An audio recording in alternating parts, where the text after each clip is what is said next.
I'm Michael Truly. Welcome back to CineFix Now. Here's some news for all you cord cutters out there. Amazon Prime, last in the news for raising their prices, has gone and done it. They have made a deal with HBO.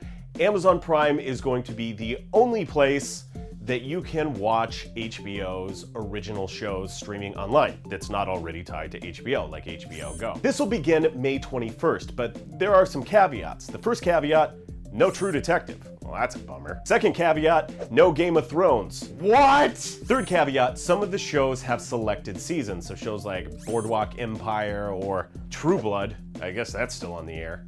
They're still doing their thing, won't have all of their seasons available online. But otherwise, episodes of shows like The Sopranos, The Wire, Eastbound and Down, those will have full seasons and they will be available online May 21st. So it's a great place to get your Kenny Powers Omar fix if you're not already, pirating your parents' HBO Go account. I'm judging you a little bit, but it's okay. Now, this is a pretty astonishing salvo as Amazon attempts to battle Netflix's control of your streaming dollars. It's extremely reminiscent of when Netflix had their deal with Starz, which really gave them an early lead and helped them jump out into developing original content. At this point, Amazon is essentially playing catch up. Because none of their original series have gone on to generate any of the attention or any of the views or subscriptions that Netflix has had. Netflix has won Emmys at this point and has a ton of nominations.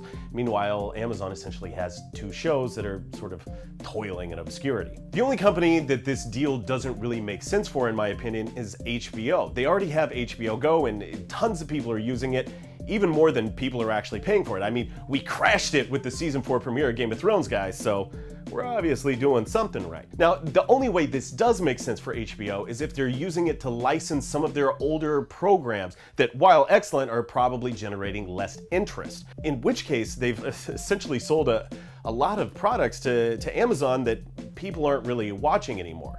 So Amazon might want to get their money back. Let us know what you think in the comments below. Is this the first step in getting an a la carte cable system?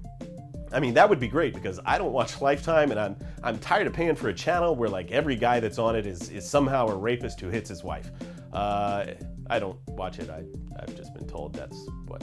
All right, I watched it. There was some show called Heart, and I felt really bad for the way she was caught in a bad relationship, and she just couldn't get out of it because her kid was there, and she was protecting her kid and still trying to get her kid into daycare, and so she needed his money, and he was a train worker, and he was gone a lot, but then when he came home, he would drink a bunch, and then, I'm just gonna put this up here, and it was really hard for him because like he had a lot of stress and he had something like a coal dust kind of thing from the train, and so it's like I can understand why he drinks because he just needs that moment of relief and release from all these medical conditions and the stress of his job. But then like, don't take it out on your wife, man. That's not cool.